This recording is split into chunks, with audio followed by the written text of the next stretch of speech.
Hello, everyone. How are you?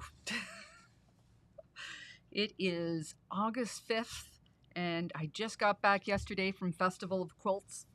I'm seemingly not too jet lagged. I've shown up here and I'm wide awake, and I am just so fond of everybody who is already in the chat, already telling everybody where they're from. I know it's kind of last minute on the notice, but I hope we have a good night. So a lot of people have been asking me already about Festival of Quilts. I'm going to try and get together some kind of video about it. I was speaking there, which was different from my other quilt show visits where I've just been able to enjoy and walk around and have the time with everyone. But I had two lectures. I had two amazing audiences. The first one was on the joy of symmetry and how you look at a quilt from three different distances away and what properties in the fabric affect it. And the other one I spoke on was be the best quilter you can be. Now, I've spoken to a lot of guilds with that lecture, but this is the first time I've delivered it physically in person with a crowd, so it was a little bit different and good in a good way, different in a good way. And I met lots of people that you would recognize. I met from Karen's Quilt Circle. I've interviewed Katie Matthews was there, Tom Bathgate, the colorblind quilter was there, Emma Jones from Vintage Sewing Box was there, Paula Hope, she was the technical editor I interviewed earlier this year. It was nice we just had a quick visit, but that was fun. Then I met up with Jenny Smith and Kay Walsh and Leslie Levy, sorry.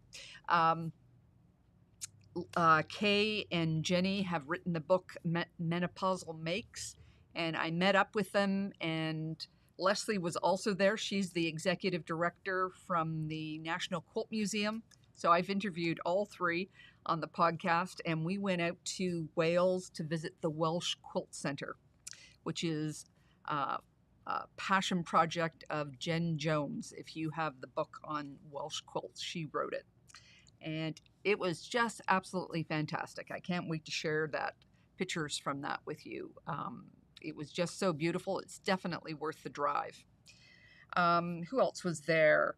I met people that I haven't interviewed yet, but I met.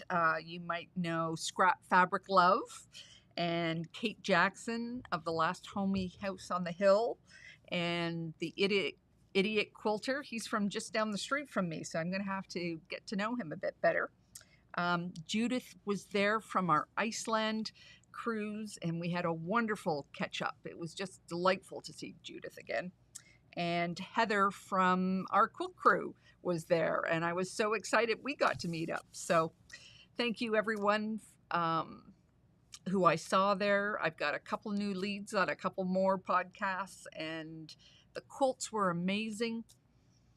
It's a quilt show. It's different from the other ones that I've been to this year, which are Quilt Canada and QuiltCon, in that every quilt that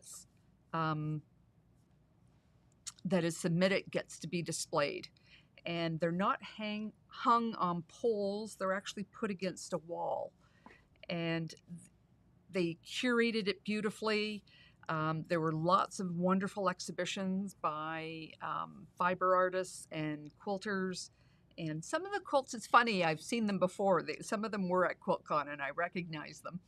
But it was really nice. There was lots of areas where you could sit down when you got tired. There was lots of vendors, and the exhibitions were in between the vendors and the main quilt show. So it was really nice. If you've been to a quilt show, you know what I'm talking about. You can only absorb so many quilts at one time, and it just kind of, you reach your limit, and then you could go walk around amongst the vendors. And then when you were feeling like you had a little bit more brain space left, you could go back to the exhibits. But there were plenty of amazing ones. I'm sure you've seen lots of their pictures online. And it was just a really lovely quilt show. It was far out from the city. though there was a train station nearby where you could take, I took it all the way to Chester, but there's Birmingham's a hub, so you could take trains to anywhere in the country. Lots of people came in from Wales and from Glasgow and all over. But the hotels were right there, so it was just a nice walk every day to and from the show. It was just really, really nice. And I asked Leslie Levy, the executive director of the International Quilt Museum, what were the top shows in the world? And she said Festival of Quilts was definitely in the top. So if you have a bucket list, put Festival of Quilts on it. I had I had an issue that my luggage got lost, and unfortunately it didn't show up until I had replaced everything.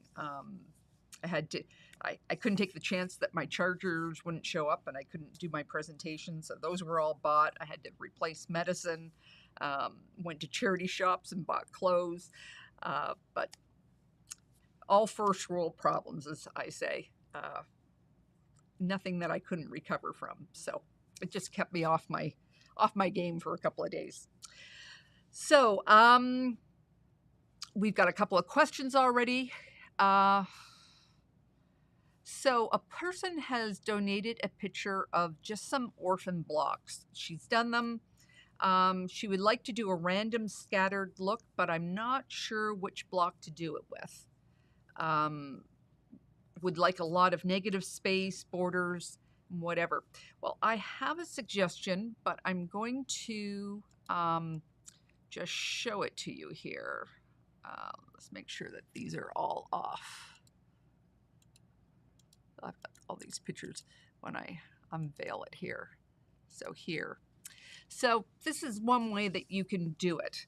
Randomize your blocks. You can just put them in columns or put them in rows, or just divide up the size of quilt that you're wanting to do into rows and columns, and then just space them out the way that you feel that you want to do it.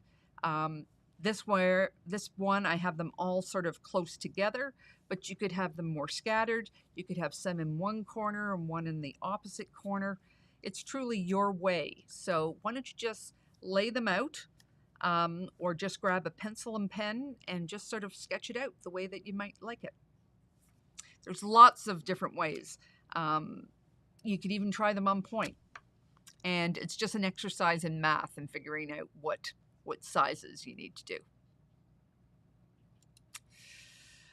The Quilting Queen is here from New Jersey. Have you ever had a quilt in a juried quilt show? What can I expect about when they look at when judging? Well, there's different shows and they're judged different ways. I've had one quilt in one show, in the juried part of a show, and that was QuiltCon. They do not use the formalized judging system that AQS has and CQA has. I'm not sure if there's a governing body in the UK or Europe for that. But they were all very positive comments. It was a list of various aspects of quilting, and it was how well you actually implemented those ideas. And with QuiltCon, the ideas were more modern elements, and how well did you implement those. I know with other shows, it could be much more about technical execution, like how square your corners were, how flat did your quilt lie. But I know that they are trying very hard in many shows to make sure that the feedback is more positive and not discouraging. So it took me a number of years before I was brave enough to enter, but give it a go. Give it a go. It's not, there is a fee for entering a juried show, and that's supposed to cover the cost of the judge and the expense to cover it. So give it a go. I recommend everybody should do it. It's just for fun. And if you worried whether you get accepted or not, Festival of Quilts will take all of them. Okay, so let me just check here. I think we've got some new members. Just seeing some people go by in the chat, and I think we've got some new crew members here. You've got Hazel, Pearl. Love that Hazel's here. Hazel is always a great contributor. And Sylvia from New York City. Who else do we have here? Aisha. I believe you are. I'm pretty sure you're on our Indonesian trip, which I'm getting close and exciting. Marg Q, Lenny, Susan Weimer, Paula Burkhart, Mary Ann Campbell Wick. You visited Lampeter last summer. Isn't that beautiful what she does? It's just a small little community on the side of Wales, and we stayed at a lovely little bed and breakfast called Evangelina's, I believe it was called, and just really fascinating on how quilting, I think, while I was there, I was told that scholastically, academically, they have actually proven that the early Amish quilts were actually based on the Welsh quilt style. And what I find interesting is quilters as a profession is in Wales was one of the few places where it was actually seen as a profession. You would have these itinerant quilters go from farm to farm, and they would do the quilting. It would take them a couple of weeks. Most of the times, the homeowner would have the frame that would be set up, and the quilters would just work. And a lot of Welsh quilts are just whole quilts, or they're made from squares, like really bold stripes. Though we did see a number of beautiful pieced ones, so it's not an absolute, but that was a tradition that they had. Let me just, oh boy, lots of new people here. Kathy, Susan, Peggy Lee, Leslie, Christine, Adele. Well, while we're talking about the crew and new members that we have here, we have last month in our block of the month that we were doing, lesson number 5, we were doing snowballs. And coming up this month, we will be doing half square rectangles. That's what's in it for this month. We've had a change. There was just a little bit of miscommunication between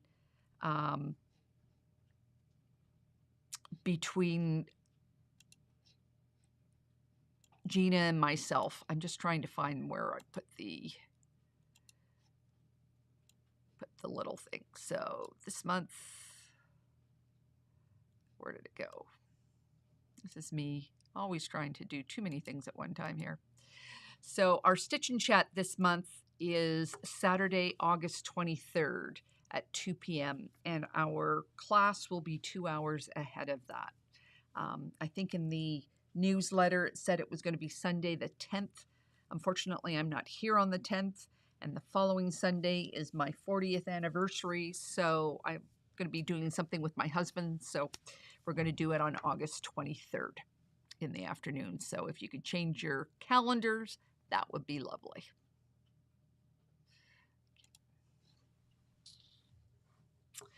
So, oh, Diane saw me walking about Derbyshire.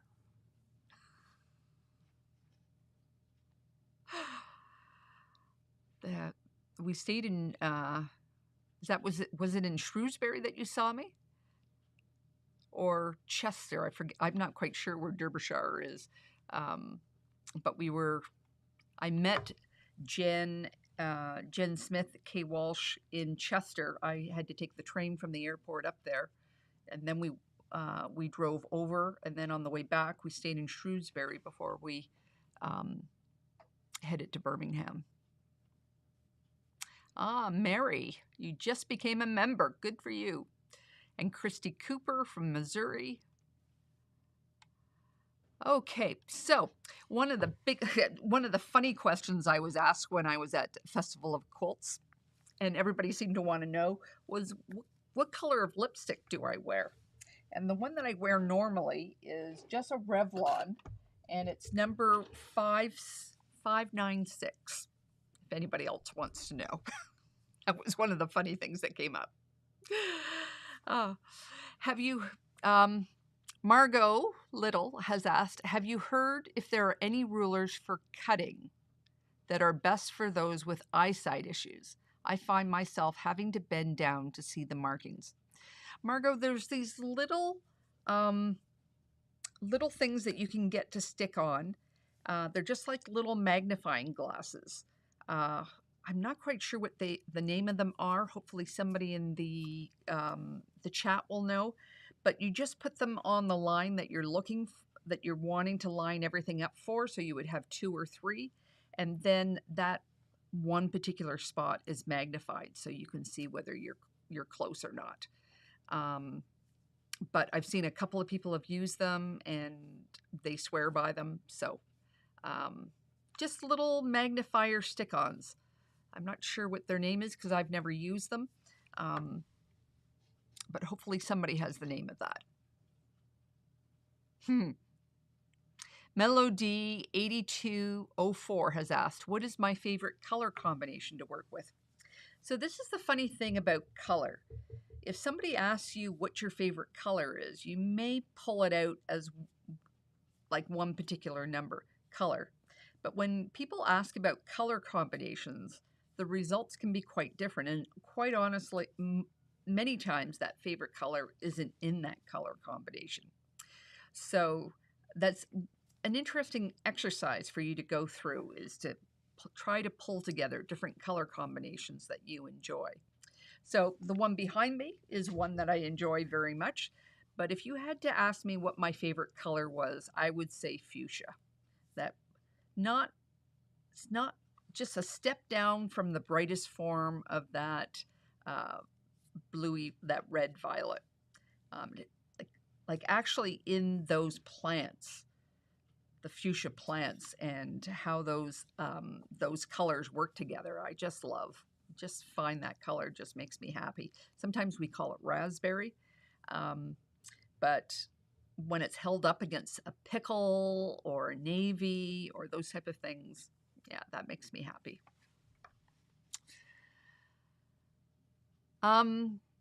Teresa has asked me, have I found any needle threaders that work for 12 weight thread? It gets harder all the time to thread needles. Thanks so much. So 12 weight is fairly thick.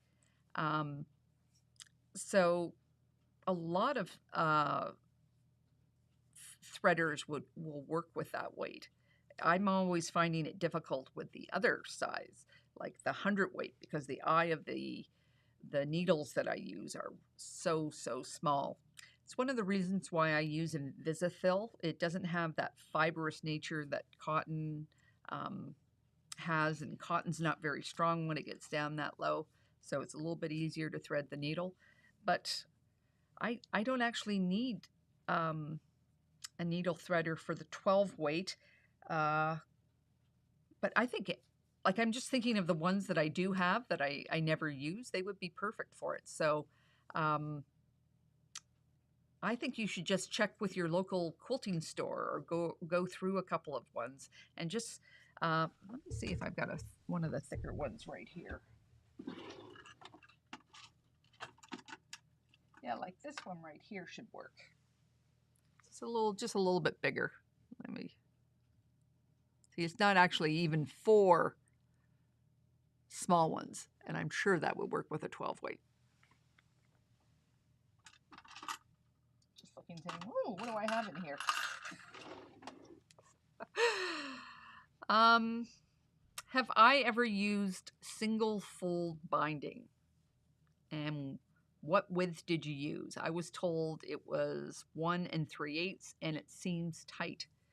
Well, that's part of the experiment that you do with binding. So single fold binding is what we what we use on our quilts. I have only used pre-cut binding once. There's a company called Bessie Pearl, and they had a beautiful bias stripe that I liked using. But I don't buy the regular one from the store. I don't like the cotton that they use. But 1 3/8 would be small. Even though, like, we use 2 1/2, and half of that is 1 1/4. But I think you'll still find you'll need just a little bit more than that. I really recommend just making up yourself some samplers.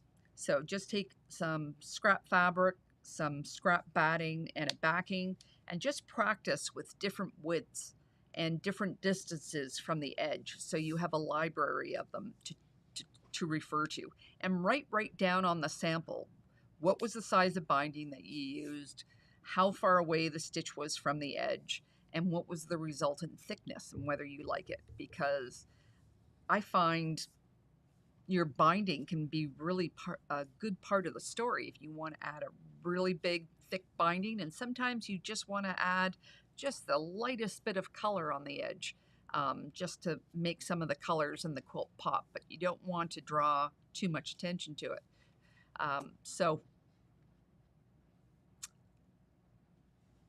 just experiment. There's no problem with using something slightly bigger, and no problem with using something lighter, narrower. Will I be attending QuiltCon in 2026 in Raleigh in North Carolina? Because it's in Raleigh, and Katie Matthews is working with RGE Travels, the same travel agent I work with, and is doing a tour of Washington. I think they're going to Paducah and in Williamsburg and a couple of other places before they come to QuiltCon. And I will be going there and spending a little bit of time with them. So the answer is yes, I am coming to QuiltCon in Raleigh. Okay, when pinning before sewing the seams, I've seen some pinning parallel to the seams, and the pin going in the pointy end first and the pin end sticking out. Is there one better than the other? Is just personal choice. Well, in garment sewing, we always put in pins perpendicular, and it depends on whether you're right-handed or left-handed, which way you like to pull them out. So I would put the head of the pin on the side that you're going to be pulling them out on. So it doesn't matter whether it's the left or the right, it's just how you're going to pull it out from the bit. But I often don't use pins, especially at the block level. I'm just using the friction of the fabrics against each other to hold them in place, and I like the way I press to the side, so I get some nice nested intersections. I will pin as I'm assembling blocks together because I'm dealing with more weight. I'm dealing with, and because of that weight, it can be harder to manage the seams together. Some of the seams, it can get bulky as well. You've got multiple layers meeting multiple layers from another block, so I'll use pins in those spots as well. But if I'm just managing weight, I am normally putting in my pins parallel to the seam, and I'm not doing them perpendicular, just because I find that it somehow makes my fabric bunch up a bit and I lose my accuracy. So it's a personal preference. For what type of pins that you actually like to use, whether you like to use the long ones or the small ones. Sometimes you use both, but for different reasons. So again, it's about experimenting and finding which ones work for you. Be sure to throw out anything. Like if you find a pin not going in very well, it's usually because there's a spur on the end. You can try rubbing it in your hair. Just a little bit of hair oil will make it go in smoother. But if you find that you can feel it punching too hard, just put it away. I use an old pencil what do you call it, an old pill bottle, or like an old plastic bottle like this, plastic container, just so I can put all the pins in that. And that's the same with sewing machine needles and hand sewing needles. You feel the least bit of friction, get rid of them. Or if they're bent, yeah. Nellie Shannon has asked, I want to do a drunkard's path. I'm a starcher. Should I not starch for curves? Well,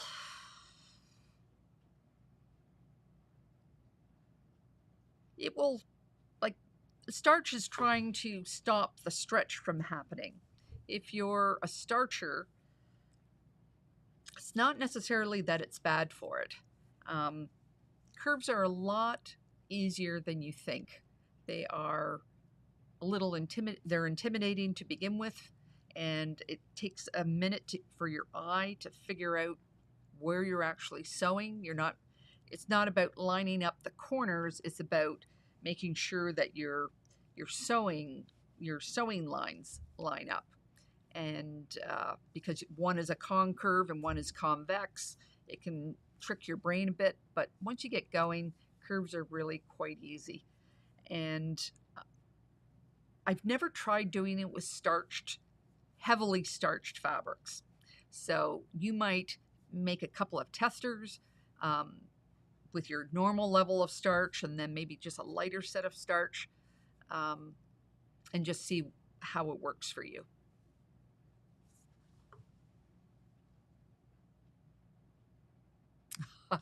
Victoria Stewart, I'm just starting my first English paper piecing project. Any suggestion on what to do with 1-inch hexies? So just for everyone, a hexie is, do I have my hexagons here? I don't think I've got them here. No, they're at home. Hexagons, in quilting, we measure hexagons by the length of their sides. In geometry, you measure it by the diameter of a block. So if it was 2 inches in geometry, it's a 1 inch in English paper piecing. Now, the traditional way is to do a grandma's flower garden, which means there's 1 in the middle and there's 6 around it, and then you connect that to other blocks. But just look online and see all the amazing things that you can do with these blocks. At the Festival of Quilts, there was an incredible quilt done with 1/4 inch hexagons. I think there was over some ridiculous amount. I'm going to say 5,000, but that doesn't sound like it's enough. It should be like 50,000. And it was a whole scene depicting underwater fish and things like that. So you can get very clever with it. But if this is your first project, I would start off with something simple, just by doing those rosettes. I mentioned Emma Jones earlier from Vintage Sewing Box. She does a lot of different projects with these hexagons. So she makes little things and big things, all Christmas decorations and everything. So check out her channel. She is quite lovely. Robin Smith, what is your favorite batting to use in your quilt? 100% cotton, the thickest and cheapest I can buy. So unfortunately, the one that I'm using right now, I'm finding has a little bit of bearding on the background, so I'm not going to buy it again. But in Canada, it goes through another level of distribution. So my favorite can actually cost several hundreds more because it's coming through a different distribution channel. And it's just an added distribution markup. So my favorite, I think, is either Hobbs 100% cotton, and I'm talking about the thickest that they've got. And then there's another one by Quilter's Dream that I really like.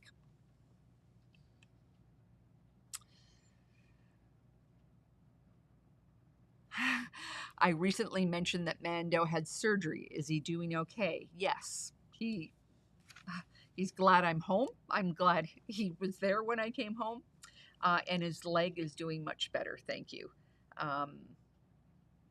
Yeah, so it was just a consequence of the earlier break that he did at his bone when he was 10 months old, and they just shaved off a piece of part of the bone just so it wouldn't rub quite so much against the other one. And hopefully he will be, we've been very, very good about keeping him his activity level at the level that the vet has recommended. So he's just going around the block a couple of times a day.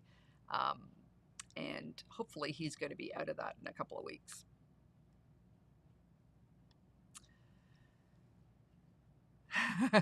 Are you going to do a video about borders? Yes, I am. Unfortunately, I've just got, just a matter of time and ideas that I'm trying to execute at once. So it's kind of tricky. One day I think I've got one thing to do and something else comes barreling in and knocks me off, and it may take me 3 weeks to come back to that older idea. So for me right now, I'm going to do something quick for this week. I'm trying to figure out which one it's going to be. It's one of the ones that I've already started. That's why I'm saying it's quick, as an effort that I've got to put out this week, because I am leaving on a quilt retreat next week, and I will be gone for another week, and then I'll get back into my regular scheduled things. What size needle do you use for English paper piecing? Suddenly I can't thread 50 weight, and I'm wondering if I can use a larger than Milner's number 11. Sue Daly recommends them. So currently I am using a number 10 Big Eye sharp. Sometimes it's called an in-between, but that's what I like to use, a number 10 large eye sharp. And I use 100 weight Invisifil. That's the thread that I like to use, and I find that gives me a really nice fine stitch in my work. So I may get a call any second that my missing bag on the way home is finally come. Just not that the airline was wrong. My flight I flew from Birmingham to Frankfurt and then home, and that flight from Birmingham to Frankfurt was late. So I'm not surprised my luggage didn't make on it. I had one bag, but I had to buy another bag for all the new stuff that I had. So hopefully they don't call me while I'm in my live here. And somebody just mentioned I saw them for English paper piecing. Yes, I forgot all about these fun little projects that I did. I have a video on how to make a soccer ball. There's a specific pattern between the hexagons and the pentagons. I'm pretty sure that the hexagons were paper that I purchased from Paper Pieces, but the pentagons I cut out myself. And I have a template for these on my website. So if anybody feels like trying one out, it's great to use up some scraps, and I use scrap batting in the middle. So Karen Martin says, I have seen some folks cut their borders and sashing along the length of fabric as opposed to the width of fabric. Can you comment on this? Does it matter in any way? Yes, if you cut your strips from selvage to selvage with the fabric, it's much stretchier than if you cut it along the grain of fabric. But the truth is, many of us, that is not an economical way of cutting your fabric. So when I was doing my big block quilt for my nephew, that's that really large Mariner Star, I cut those on the grain of fabric. I can always use what's ever left over in another project. And it's not that you can't use them cross grain. You just have to manage. There's going to be some stretch, and you've just got to be really careful with that. So that's one reason why people cut them along straight of grain.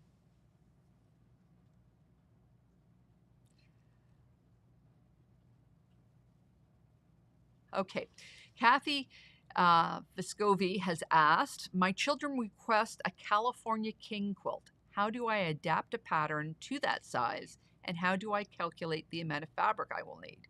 Is there a magic calculator or formula? Well, it depends on whether you've got a pattern or not. Sometimes it's very hard to do things when, like it's like 6 inches bigger. And you've got a pattern. California Kings, are they longer or wider? I'm not sure, but I do have a free handout that tells you about the different sizes between all the different kings. There's 12 different king sizes depending on where you are in the world. So yeah, it's always good to check. So sometimes if you just have a grid with sashing in it, sometimes it's just easiest to add a border on the outside. And your borders don't need to be perfectly the same. So your border doesn't have to, like you can do 6 inches on the side and 12 inches on the bottom, for example, if that's the way you've got to do it. So most people, that's generally the way that they do it. I have a very complicated pattern by Judy Niemeyer, and it's a queen size. And there is just no way other than extra borders on it that you could modify the size. The pattern is so intertwined and so complicated that there's just no other place for you to add extra fabric. So you can add it on the side. You can add it on the side with, and when I say border, it can just be a plain fabric. It can be a busy fabric in what you have. If you're just kind of making it up as you go along, you can go into pre-quilt, and pre-quilt now has fabric. Just design it in pre-quilt, and pre-quilt has fabric requirements for you, and it shows you how to lay out the fabric. Your pieces on the fabric to get that, and you can add in the width of the fabric, whether it's 42 or 40 or 38, whatever you have, and it will make, or just a fat quarter, it will make that call for you how many you need. But there's no magic number. It all depends on a king will take a lot of yardage. It's going to take you probably 10 yards, maybe 15 of different fabrics. Because that's a lot of bed. Mary Hurst has asked, what is Prequilt? Prequilt is an online app. You do have to pay for monthly, but you can grab it for a month. You can do it monthly, but it's a wonderful tool to design quilts in. I personally like using it for doodling, playing around with blocks and colors and values, and just it will do a lot of things for you. It will rotate them for you. It will come up with new colors for you. You can do different colorways. You can do they keep adding things all the time, but I just find it a very good use of my money, because that's one of the things, that's one part of quilting that I really enjoy, is the figuring out, designing and figuring out how it works and what I'll need. For those people that just like to have a pattern that tells them exactly what to do and where to put it, you should just refer to the pattern. If they don't have a king size, like often they miss a size when they're doing it because the pattern that they've designed just doesn't lay out nicely in that size. And I've come up against that too. When you see my stash busters, sometimes I have a twin, sometimes I have a full, sometimes I don't, just because the sizing doesn't work out well the way the fabrics go.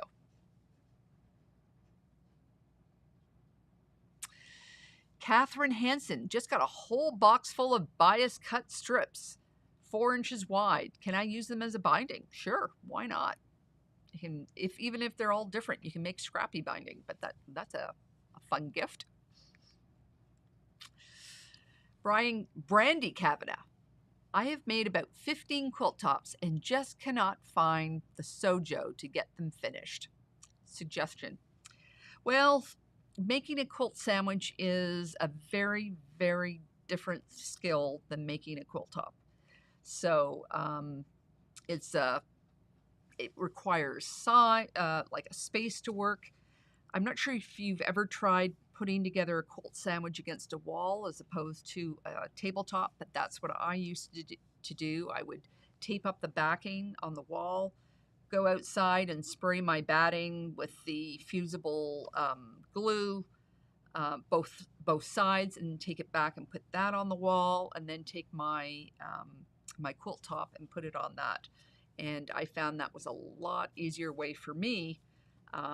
And I'm 5'8", so size might have something to do with it.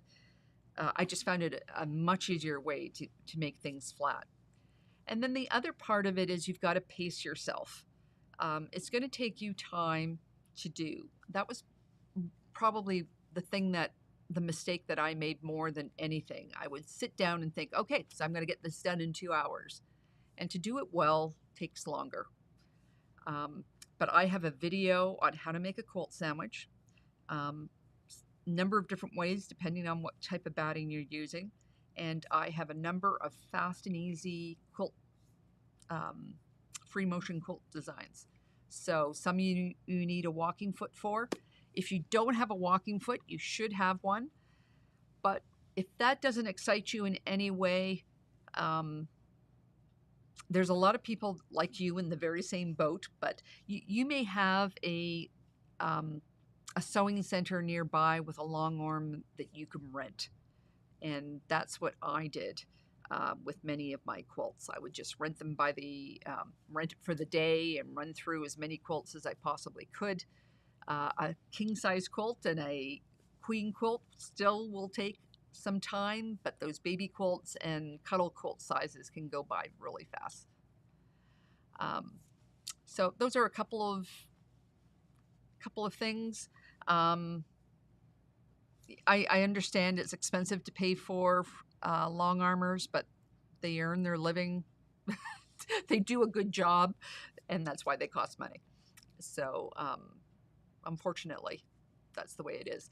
But don't think that you have to do anything super fancy. Like you see people doing free motion work like this one. This is just lines going across. I had to keep it simple.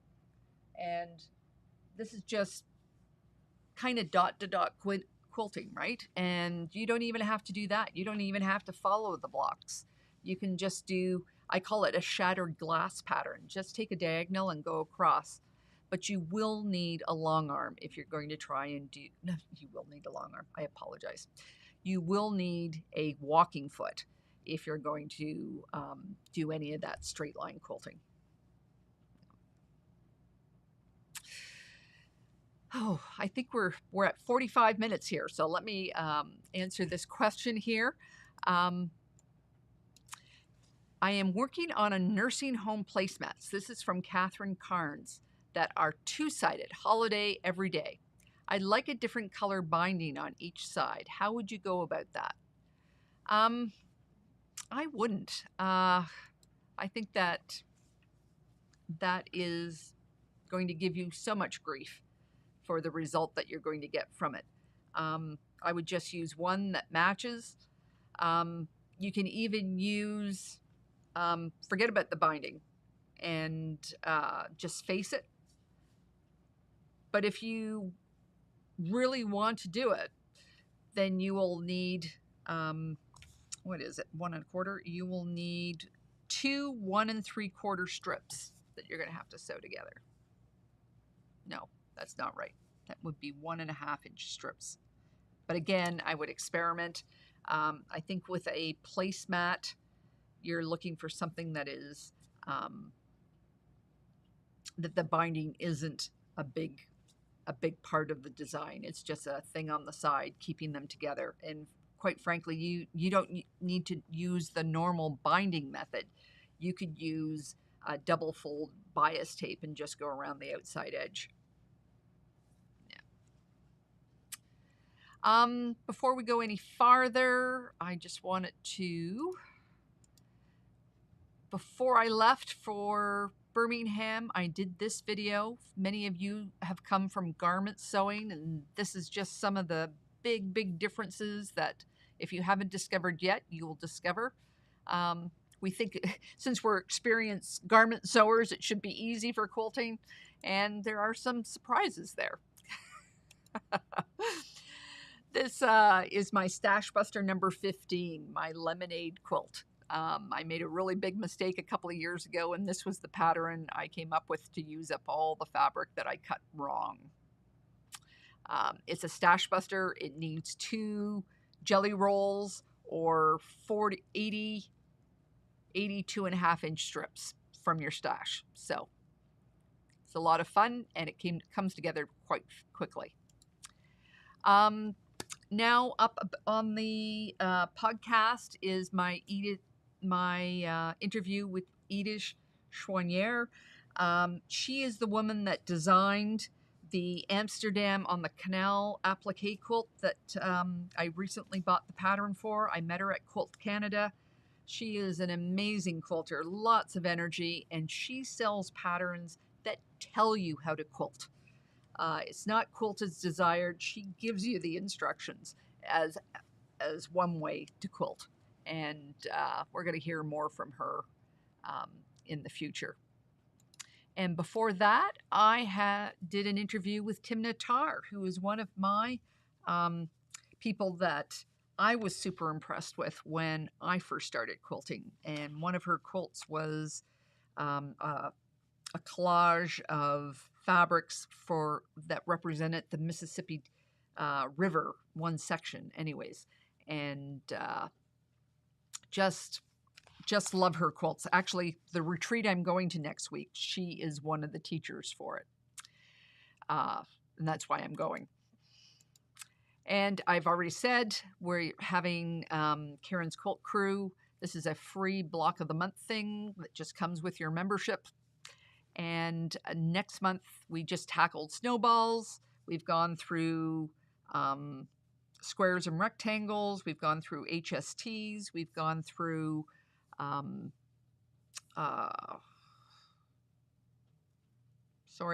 hourglass blocks, snowballs. I know there's a 4th one in there, but it just escapes me right at the moment. And it will be on the, if I can remember that, it is going to be on the 23rd.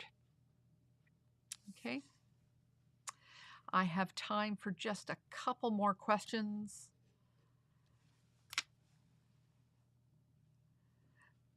Sewing Mama Julie says, what is the benefit for using a Teflon foot versus a walking foot? A Teflon foot you use when there's a lot of friction in the fabric. So if you're using a suede-like fabric or something with a strong nap in it, the Teflon foot is really good for that. I think there's a couple of things in bag making as well where it's good to use a Teflon foot.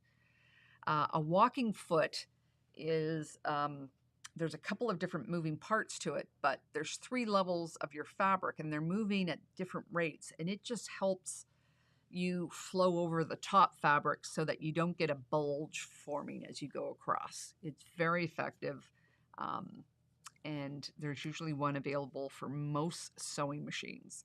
And I even use it when I'm putting on my binding, because many of you will find that that's a problem. You'll get this bulk that builds up and bulges and your binding gets twisted. Christy Cooper says, I was gifted fabric and I'm not sure if it's been washed. I want to use it in a quilt, but I don't pre-wash my fabrics. Have you mixed fabrics like this? Could it be an interesting effect or a disaster?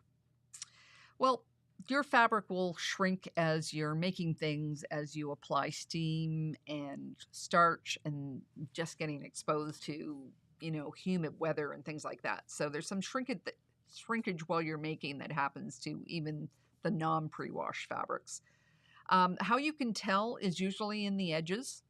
I find that the grain of fabrics pieces, they'll just be soft. They'll be a little bit curly because they've been washed.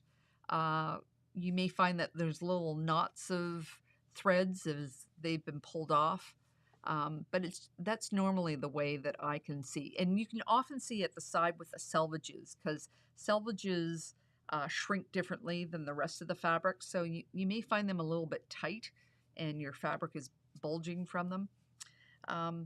So those are the ways that I know. I pre-wash my fabrics as I use them, not in my stash, because there's a number of times when I'm with people that, working on a shared project where nothing's washed, or I'm trying just to do something quickly, or I'm mixing it with pre-cuts, which I don't pre-wash ever. So I'm very much a pre-washing as I go type of person. Now, I have used a combination of those fabrics in my scrap blocks, in my crumb blocks, and I don't see any problems with them once the quilt has been washed. But if you are making an heirloom quilt or something with a million pieces in it, and it's going to push yourself, and you're going to have something that you want to be a showpiece for years to come, as opposed to giving it as a baby quilt and will be dragged across the floor and washed 1,000 times, I would not use those fabrics. I would pre-wash the fabrics that I'm going to use to go with them. So that's my personal opinion on how I would approach that. Other people may have some other opinions. Some people it's one of these big divides in sewing. Some people pre-wash everything, and other people don't even think about it. So, Wheat Toast is asked, trying to get some advice on how to bind a puff quilt. Lo and behold, Quilting might have some advice on that, because she makes a lot of puff quilts. I have yet to make one. If you're finding it's just difficult to manage the fabrics, just go slow. But I don't know the actual inside issues with binding a puff quilt. So fortunately, I cannot answer that for you. But lo and behold, Stitching has a number of blog posts working with puff fabrics. Okay, well, that is the end for today. Thank you all for showing up. Lots of new people. Love to hear all the great conversations and how you were helping each other. I say that every time, but I truly, truly mean it. It's just such, I'm just always amazed at how wonderful this community is and how we like to help each other. What am I working on? What are things coming up in the future? Guys, if you want a video, I know somebody mentioned borders, don't hesitate to send me an email requesting it. It may be that I've got something in the works or something can be tilted to help you in that way. And I'm going to try my best. So thank you all for coming. Where am I here? I think I've answered most of your questions today. But if there's any more that you want me to answer, just throw them down into the comments of the video. We monitor them and we try to bring them into our next one. So I hope everything's good where you are right now. And you're not involved in any of these forest fires. So take care.